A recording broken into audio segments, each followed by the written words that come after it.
हम तुमसे डरते हैं। भाग 3। राजू अभी बात पूरी भी नहीं कर पाया था कि मनु ने कहा, तू जानता भी है वो हवेली ऐसे क्यों पड़ी है?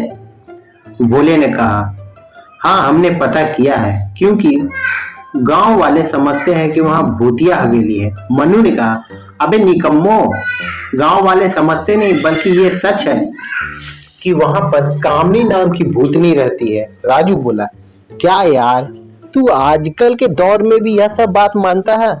मनु ने कहा, नहीं तो क्या, करोड़ों की हवेली ऐसे ही छोड़ रखी है मैंने? राजू तपाक से बोला, तो फिर तू उसे मुझे देकर देख। मैं वहां पर एक ऐसा मैरिज हॉल बनाऊंगा जहां सारी सुख सुविधाएं होंगी, एक ही छत के नीचे। बंटी ने कहा, मैं सजावट का काम देख लूंगा। भोला भी कहाँ पीछे रहने वाला था। वो कहता है, मैं खाने का काम देख लूंगा। राजू बोला, मैं वीडियो प्लानर बन जाऊंगा। फिर देखते हैं, पैसे ही पैसे आएंगे। फिर तू हमसे अपनी हवेली का किराया ले लेना, ठीक? यह कहकर सब मनु से रिक्वेस्ट करने लगते हैं। मनु ने राजू की तरफ हाथ बढ़ाकर कहा, पर राजू उसके हाथों को पकड़कर बोला, अरे अंधविश्वास के चक्कर में करोड़ों की हवेली को खंडहर मत बना। तू मुझे उस हवेली की चाबी दे दे। मैंने तुम्हारा नमक खाया है, तेरे लिए कुछ कर गुजरेंगे। मनु ने फिर झुंझलाते हुए कहा, क्यों तुम लोग जानबूझकर आफत को मोल लेना चाहते हो? राजू, बंटी और भोला तीनों राजू के सामने घुटनों के बल बैठकर और बोले, आज हमें खुद को साबित करने का एक मौका मिला है। क्या तू चाहता है कि तेरे दोस्त को दुनिया हमेशा निकम्मा कहकर बुलाए? मन्नू ने उन तीनों की तरफ देखा और दुखी होकर कहा, मुझे मालूम है कि तुम सालों जितने निकम्मे हो उतने ही जिद्दी और पक्के भी। मन्नू ने मजबूर होकर अलमारी से हवेली की चाबी निकालते हुए कहा, ठीक है, नहीं मानते हो फिर तो तुम्हारी मर्जी, पर तुम ये सोच लो, अगर कुछ हो गया तो मैं जिम्मेदार नहीं होगा। राजू ने मन्नू के हाथ से चाबी लेते हुए कहा, कुछ नहीं होगा यार। कुछ ही समय में तीनों हवेली के सामने खड़े थे। तो ये है हवेली। हवेली बहुत बड़ी खूबसूरत थी, पर चारों तरफ जंगली बेलों ने घेर रखा था। उसके दरवाजे को देखकर ही लग रहा था कि मानो वर्षों से किसी ने उसे खोला ही नहीं है।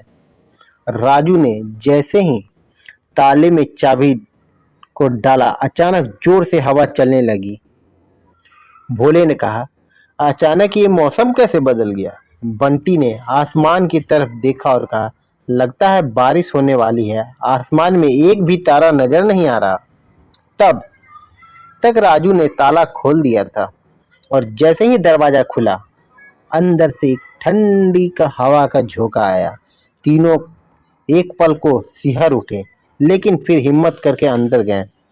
हवेली के कमरे विशाल थे, लेकिन जाले, धूल और टूटे सामानों से भरे पड़े थे। बीचों बीच एक बड़ा सा हॉल था, बिल्कुल वैसा जैसा कि शादी विवाह में होना चाहिए। राजू हॉल को देखकर खुश होता है और बोलता है, बस भाई, यहीं पर बनेगा हमारा मैरिज हॉल। बंटी बोला, हाँ भाई, थोड़ा साफ सफाई कर देंगे, लाइटिंग कर देंगे, सब सेट हो जाएगा। भोला धीरे से बोला, लेकिन कहीं भूत सच में हुआ तो? राजू और बंटी ने भोले की तरफ देखा और उसकी तरफ घूर के नजरें फेर ली।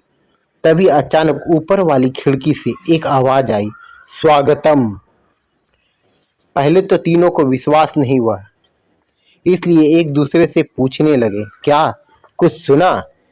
तीनों के पैरों तले जमीन खिसक गई। वे डरकर इधर उधर देखने लगे। राजू ने कहा, किसने बोला? बंटी बोला, शायद हवा होगी, हमें धोखा हुआ। भोला कांपते हुए बोला, न, न, न, न, नहीं नहीं, ये आवाज औरत की थी। और तभी ऊपर से धीरे धीरे लाल रंग के आंचल झूलता हुआ नीचे आया। तीनों दोस्तों की हालत पतली हो चुकी थी। ऊपर की खिड़की से धीरे धीरे लाल रंग की आंचल झूल रही थी, जैसे किसी ने जानबूझकर फेंका हो। भोले ने तो वहीं हाथ जोड़ ली। माँ कसम, यही भूतनी कामनी है। मन्नू भाई सच कह रहे थे, यह भूतनी है। अब तो हमारी खैर नहीं। बंटी ने खुद डरते हुए भोले से कहा, अबे चुप हो सकता है तू, किसी ने कपड़ा सूखने डाला होगा। राजू ने डरते हुए कहा, अबे मूर्ख, यहाँ सालों से कोई नहीं रहता, कपड़ा सूखने कौन देगा यहाँ पर, तुम्हारी अम्मा। तीनों ने हिम्मत जुटाकर ऊपर जाने का फैसला किया। लकड़ी की सीढ़ियां पुरानी होने के कारण चरमरा रही थी। हर कदम पर आवाज आती, चर चर चर। भोला तो कांपते हुए बोला, भाई मुझे नीचे ही रहने दो, मैं यहीं पर खड़ा होकर निगरानी करूंगा। राजू ने उसके कान पकड़कर और कहा, निगरानी करेगा तू? भूत यहाँ भी तो आ सकता है, चल ऊपर हमारे साथ।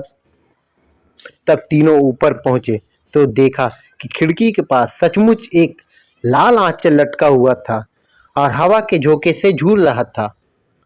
बंटी ने सावधानी से आंचल उठाया। उस पर हल्दी मेहंदी के दाग थे, जैसे किसी दुल्हन का कपड़ा हो। राजू ने हंसने की कोशिश की और कहा, अरे यही होगा उस कामनी का आंचल, शादी अधूरी रह गई थी ना। भोले ने घबराकर कहा, मत छू इसको, कहते हैं भूतनी का सामान छूने से वो पीछे पड़ जाती है। इतने में अचानक पीछे से एक पायल की आवाज आने लगी, छन छन छन। तीनों एकदम ठिठक गए, पीछे मुड़े तो वहां कोई नहीं था। राजू ने घबराकर दोनों से पूछा, किसी ने सुना? बंटी बोला, हाँ भाई, साफ साफ पायल की आवाज थी। बोला तो चिल्ला पड़ा, मैं कह रहा था मत आना यहाँ, अब तो हम सब गए। इतना कहकर भोला भागने लगा, लेकिन भागते भागते उसका पैर फिसल गया और वह सीधे बालकनी से नीचे लटकने लगा। बचाओ, अरे मैं गिर रहा हूँ।